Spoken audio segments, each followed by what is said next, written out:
And for your weekend update with Carnegie and Raul Garcia.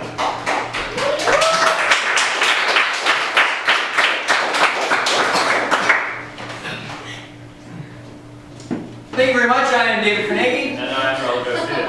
And these are tonight's top stories. Capital Wallet is in hot water after allegedly taking $120,000 from Canadian taxpayers. To make matters worse, it has been recently discovered that she is solely responsible for letting the dogs out. Craven recently passed, with ticket prices being as high as $140.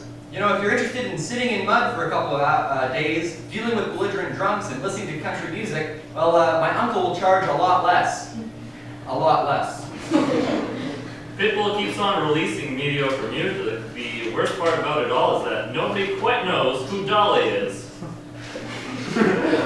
Sir Paul McCartney played in Regina last week. While on his tour, he has been making the request that those working with him at the venue sustain from eating meat, as he is a strict vegan. Hot dogs and hamburgers were for sale at the event. You know what they say, sometimes you just gotta let it be. You can't buy meatloaf. Indeed. The Queen City X recently passed, marking yet another year of making people pay money to go and vomit. The city of Regina has decided to hold a referendum on the city's proposed wastewater treatment plant. Of course, the citywide referendum costs money. On top of these costs, taxpayers are paying a reported $340,000 for the city of Regina to promote the Vote No campaign in an attempt to sway the referendum vote. It's like a student body president using students' money to hold a vote on the cafeteria special, then using more money from the students to promote pizza slices instead of poutine because it's a more affordable choice. All the while, the students are wondering, why is so much of my money going towards this? And how much of my money is going towards the domed playground? Included in this advertising blitz, Mayor Michael Pocher has sent out robocalls to Regina residents.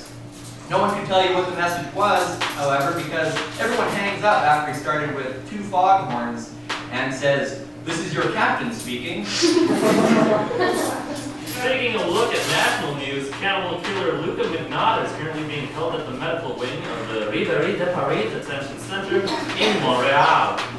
Said detention center has been described as being warm and fuzzy, which is interesting because warm and fuzzy are 2 words almost never used when describing people from Quebec.